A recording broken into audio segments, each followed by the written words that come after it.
Why does God allow evil? The simple answer is God permits evil for the sake of a greater good. For example, love, by definition, must be freely given. Therefore, in order to love, one must have the option to not love. So God created free beings capable of the evil of not loving, for the greater good of making them capable of truly loving. And this is true not just for the good of love, but other goods as well. Now, some people object here and say, but God is all powerful. He could have made it so that's not how it works. But this misunderstands what all powerful means.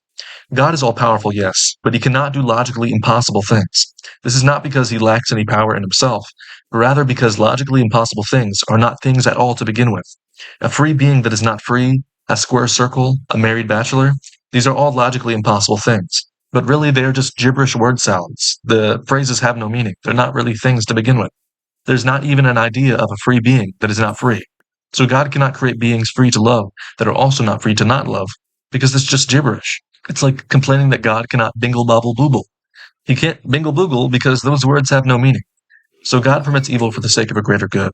It makes no sense to object that if evil exists, that God cannot exist, because if God does not exist, then evil could not exist either. If things are truly objectively evil, then there must exist an objective moral standard by which good and evil are judged. The standard cannot be a physical thing, because physical things are not objective, unchanging standards. The moral standard would be God himself. I won't go into much detail here, but that's called the moral argument for God's existence. And usually the atheist answer to it is to reject that morality is real, but rather say that morality is a subjective, personal preference. But we know things are objectively evil just as plainly as we know the sky is blue. And so atheism is really what struggles from a problem of evil, not theism. Some people may not be satisfied by the logical answer theism offers, and so theism on an emotional level appears to be unconvincing.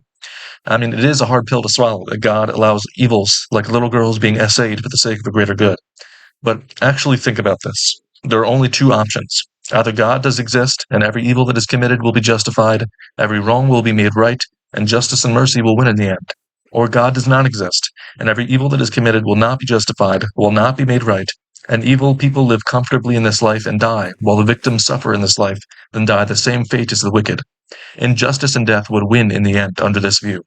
So no, it may be a big pill to swallow to accept that God permits evil for the sake of a greater good, but it is nothing compared to the giant irrational boulder of atheism, which only leads people to choke and die. So both logically and emotionally, theism makes more sense. And God is not some distant aloof being who himself never suffers while letting us suffer, but rather, in his compassion, he became a man like us, he suffered evil like us, and to show his love for us, he died naked and cold on a cross.